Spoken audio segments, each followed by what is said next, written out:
power of those instincts. It's obedience to an authority figure. And that scared him.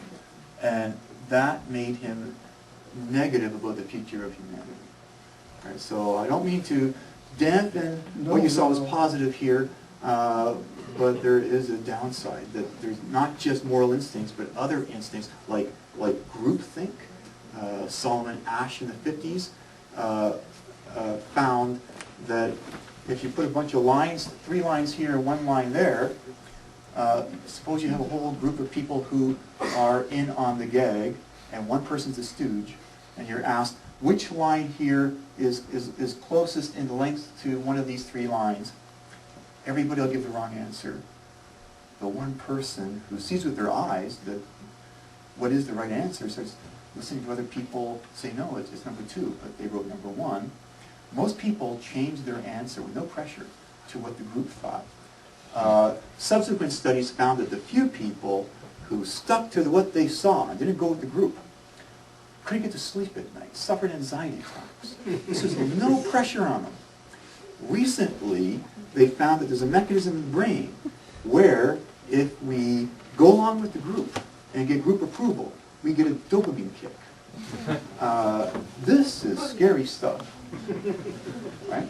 We can look at the moral instincts that Hume and Darwin focused on, and then recent research into other instincts are scary. Now, one other thing I wanted to say, give me a thought when you were talking, was animal rights. Why does the animal rights movement persist in calling themselves the animal rights movement when their icon, Peter Singer, doesn't believe in rights, let alone animal rights? I think it's just a piggyback on the whole human rights weight. Mimetic analysis, right? The meme for rights, it's a way of spreading the PETA movement by using the meme using the meme of rights. No, I'm sorry. We have too many people in line. Gotcha. Okay, thank you. We're going to have to limit our questions now to 30 seconds. I will be very strict with that.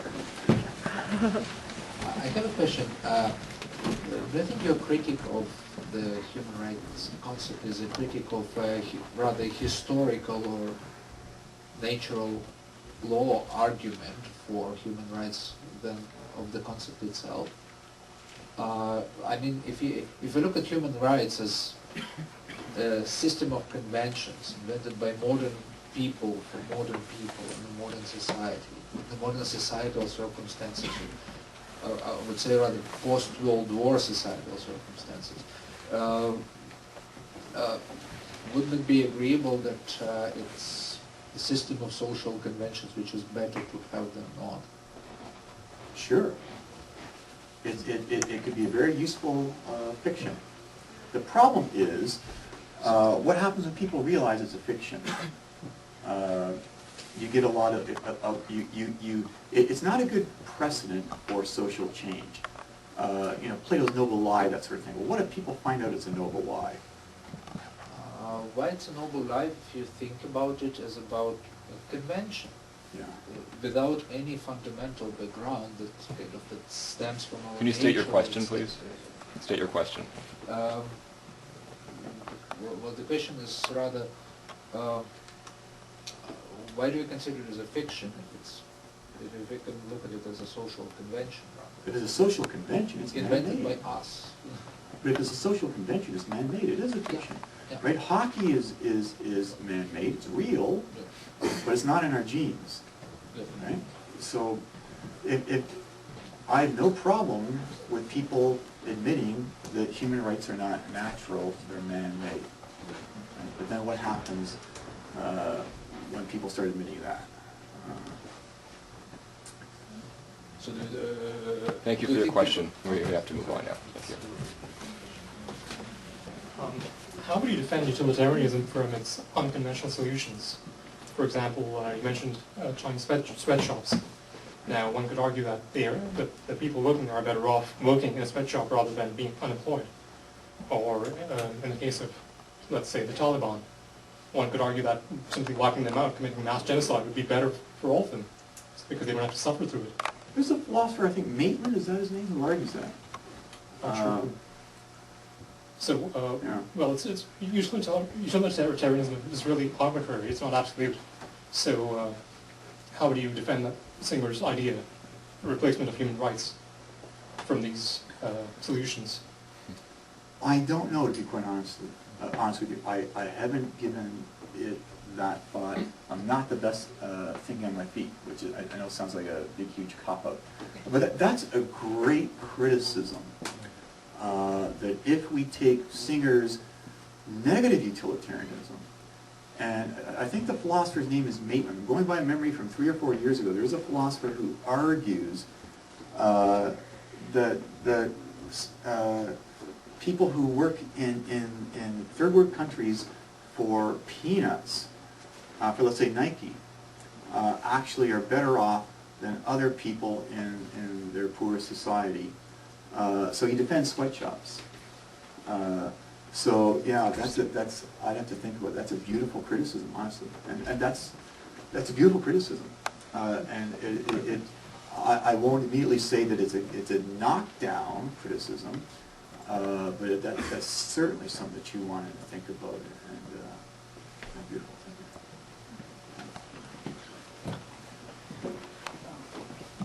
Okay, I have a question in regard to, actually a preamble before that. I understand some of the criticisms, that you didn't really touch on some of the criticisms or the negative effects of giving up the concept of natural rights or human rights. I think Julian Benda put it really well in the Treason of the Intellectuals, which he lamented the downfall of the idea of philosophers focusing on universals and sort of and focusing on the particulars.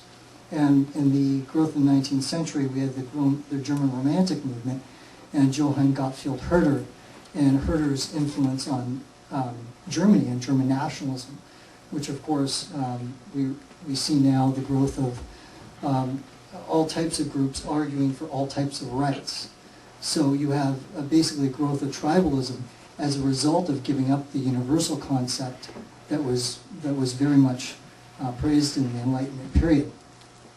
And what I found with your talk, you didn't focus on thinkers like Hugo Grotius and other thinkers like that, which Samuel Pubendorf and those who were affiliated with John Locke, who argued for, and actually in this 20th century, you had Ayn Rand, we had thinkers like Leo Strauss and Isaiah Berlin, who all argued for natural rights theory.